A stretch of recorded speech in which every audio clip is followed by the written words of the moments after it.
You are standing on a flat desert plain in the Northern Territory, looking at several thousand granite boulders, some the size of houses, balanced on single curved points of contact, split cleanly down the middle, glowing deep red at sunrise. They do not look like a real place. What you are actually looking at is 1.7 billion years of Earth history, the oldest living sacred site on the planet, and a story that has been quietly misrepresented in almost every tourist brochure ever printed about it. Look at the boulder directly in front of you. Not the landscape. This one. The specific one, balanced on a single curved point of contact with the rock below, tilted at an angle that makes you want to reach out and steady it. Ask the obvious question: what actually happened here? The answer starts 1.7 billion years ago, before multicellular life existed anywhere on Earth.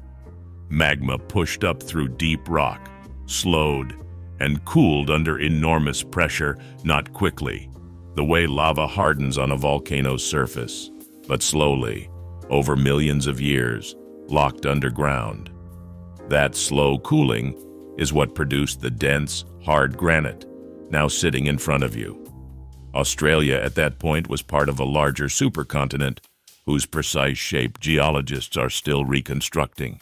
The continent you are standing on did not yet exist in any form you would recognize. For hundreds of millions of years after that, thick layers of sandstone sat above the granite, pressing down. The granite pushed upward, the sandstone pressed back. Then tectonic forces shifted, and erosion began doing what erosion does. Wind took the sandstone, water took it, grain by grain, across spans of time that make human history look like a rounding error. The sandstone thinned and eventually disappeared from this area entirely, exposing the granite to open air for the first time. Here is the thing that reframes everything you are looking at. These boulders have been underground for most of their existence. What you are seeing is geologically recent exposure. The rock is approximately 1.6 to 1.7 billion years old. The surface you can reach out and touch has been above ground for a fraction of that time. Once exposed, the granite entered the third stage of its transformation, and this is the stage that explains the shapes.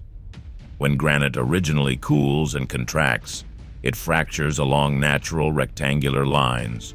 Think of a grid pressed through solid rock, invisible but structurally real. Rainwater found those fractures and worked its way in. Chemical weathering then attacked the corners and edges of each block, specifically the points where 3 or more fracture planes met, because those corners had the most surface area exposed to water and dissolved fastest. Over millions of years, corners rounded, edges softened, rectangular blocks became ovals, ovals became spheres. The process has a name: spheroidal weathering. Picture a bar of soap left in a shower. The corners go first, then the edges, until what started as a sharp rectangle is a smooth oval. Spheroidal weathering is exactly that process, operating over millions of years instead of weeks. And the result is what you are standing inside right now. The balancing formations have a separate explanation, and it is less dramatic than it looks. As the surrounding landscape eroded away, some boulders were left sitting on pedestals of harder rock, the material beneath them having worn away at a different rate than the boulder itself. Others ended up resting on each other simply because the material that originally surrounded them on all sides disappeared, leaving only the contact points where the hardest rock had resisted weathering longest. These formations have been stable for millions of years. They will almost certainly remain stable for millions more. They look precarious. They are not precarious at all. They are simply the last things standing after everything softer has gone. So the shape is explained, the balance is explained, the splitting, those boulders cleaved cleanly down the middle, two halves sitting a few meters apart, is explained by the same rectangular fracture system. Stress released as the weight of the sandstone above was removed. The place that looked like it obeyed different physical rules turns out to obey exactly the same rules as everything else. It just had more time to work with. But the geology tells you nothing about what this place has meant to human beings, and that story is considerably more complicated. Those boulders balanced on a single point of contact. Does that look impossible to you, or does the spheroidal weathering explanation actually change how you see them? Drop your answer in the comments below. Because the geology is only the half story. What this landscape has meant to human beings for tens of thousands of years is where things get genuinely complicated. But the geology is only the first layer, and the second one took considerably longer to build. Almost the entire Karlu Karlu Reserve is a registered sacred site under the Northern Territory Aboriginal Sacred Sites Act 1989. Wikipedia's own description calls it one of the oldest religious sites in the world, and that is not a casual claim. A religious site is not just a location that was once important. It requires continuous practice, continuous transmission of knowledge, and continuous community connection to remain active rather than becoming an archaeological artifact. Karlu Karlu has all of those things, documented across European contact and surviving the catastrophic disruptions of the colonial period into the present day. The geology gave these boulders their shape. Tens of thousands of years of human presence gave them their meaning. 4 separate language groups hold connections to this country: the Waramungu, the Kaitetie, the Alyaware, and the Warlpiri. Each holds distinct relationships with different parts of the reserve, different stories, different responsibilities, different custodianship. They are not interchangeable. The site does not belong to a single community. It belongs to a living, layered network of obligation that has been maintained across more time than most human institutions have existed.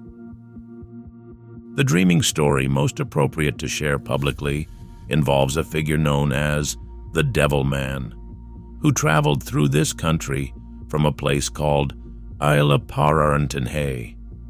As he journeyed, he made a hairstring belt, the kind worn by initiated men, twirling the hair into strings and dropping clusters of it onto the ground. Those clusters became the large red boulders.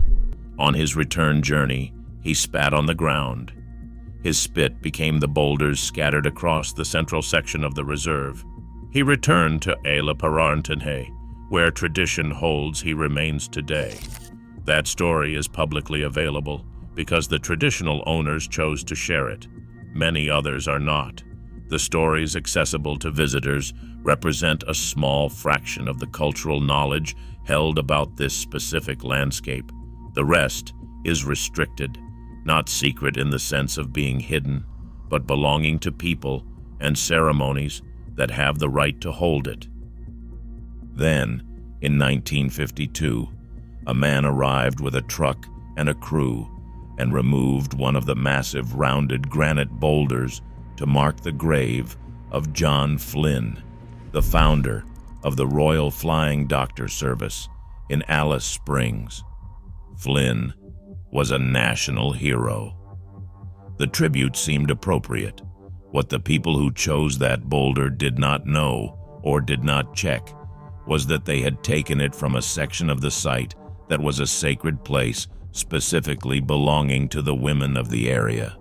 The boulder sat on that grave for 46 years while Aboriginal people negotiated for its return.